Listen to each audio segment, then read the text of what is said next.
What's going on, guys? Today's video is gonna be on the book, The 5 Love Languages, The Secrets to Love That Lasts by Dr.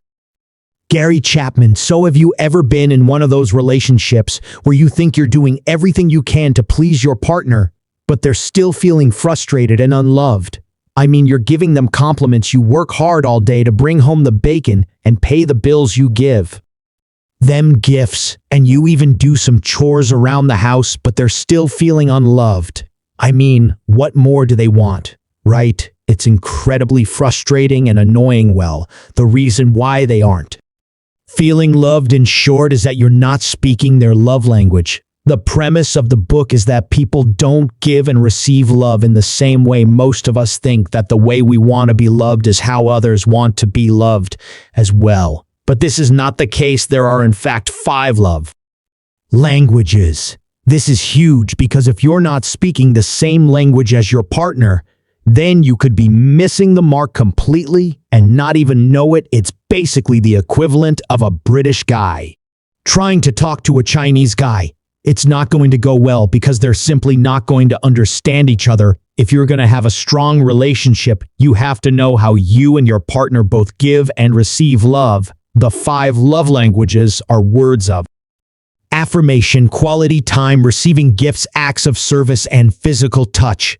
Let's go through each one a little deeper. Words of affirmation. Do you like hearing "I love you" or compliments or meaningful words? Above all else, are insults especially detrimental to your relationship? If so, then this is probably your love language. If you discover that this is your partner's love language, make sure you give them genuine compliments and tell them you appreciate them. Often the second love language is quality time. Do you value full and undivided attention? Above all else, one-on-one time with the TV off, the cell phone put away, and no distraction is what makes this type of person feel loved the most. Canceled or postponed dates and failure to listen are especially hurtful to this type. If this is your partner's love language, learn to listen better, make eye contact more, and spend more time with them instead of at the office or glued to your cell phone. Ask them what they'd like to do with you, and then schedule a date to do it. Don't assume what they like to do with you. Ask. The third love language is receiving gifts. Sure, we all like getting gifts, but this type of person loves receiving gifts. Above all else, gifts to this type of person mean everything because it shows the love, thought, and effort that went into the gift. I'm not talking about materialistic or the cost of the object, but the thought behind it. Missed birthdays, anniversaries, and thoughtless gifts tear this type of person apart. The cost doesn't matter. It's the thought. It can be as simple as a card or some pick flowers or a note saying that you love their eyes. The fourth language is acts of service. Chores around the house or errands that use the burden of responsibility are the loving characteristics of this love language. This can be as simple as taking out the trash, paying the bills, doing the dishes, picking up the kids from school, and so on. Broken commitments and laziness can make this type feel unloved. And lastly, physical touch. This doesn't necessarily mean sex. If hugs, cuddling, holding hands, and thoughtful touches are the most important thing to you, then this could be your love language. If their physical presence is crucial to you, then this could be an indicator as well. Any kind of neglect or abuse would destroy this type of person and their relationship. So which one do you most strongly identify with? Keep in mind, you should only have one primary loud language. Sure, we may like all those things, but one of them should resonate with you the most. Really think about each one and imagine your partner doing each one in turn and see how you feel. If you're still having a hard time, let's look at a couple ways to figure out your love language. First, examine your childhood. How did your parents express their love to you? What made you feel loved that may have translated to how you now express and receive it? Another way is to ask, what's your first instinct when you want to show someone you love them? Trust your instinct. And the third way is to look at how you've been hurt deeply in the past. What hurt the most? Exploring that can help shed light on what your love language is. If you still don't know, go Take the quiz over at 5 Love Languages. Calm now that you know your love language. Think about these love languages from your partner's perspective. Can you identify their love language?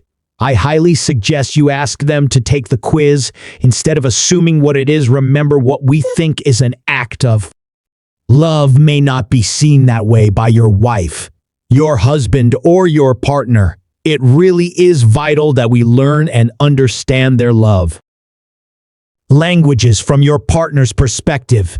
Can you identify their love language? I highly suggest you ask them to take the quiz instead of assuming what it is. Remember, what we think is an act of love may not be seen that way by your wife, your husband, or your partner. It really is vital that we learn and understand their love language if we want to make them feel loved. So find your partner's love language and speak it. Do something special once a week to fill up what Dr.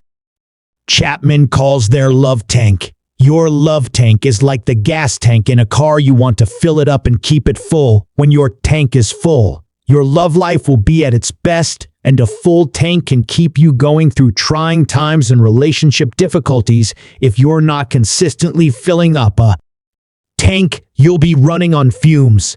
And eventually you'll burn out. Now, if your relationship's already running on fumes, then it'll take a while for the love tank to get full. So keep at it, keep speaking their love language, and over time your relationship will start going in the right direction. And another big takeaway from the book, Dr. Chapman explains that love is a choice. It's something that you can control. It's a feeling. And even if you lose some of those feelings over the course of a marriage or any other long-term relationship, you can choose to do the actions first, and the feelings of love will follow. It sounds a little counterintuitive, but it works. So that's it. Guys, quick recap. First, you need to find out what your own love languages could be. Words of affirmation, quality time, receiving gifts, acts of service, or physical touch. And then find out what your partner's love language is. Don't assume what it is. Talk to them about it. Then make a commitment to do something special each week, something that ties into their primary love language. All right? I hope you enjoyed the video. If you did, please like and subscribe, and feel free to check out some of my other videos. Thanks, guys. You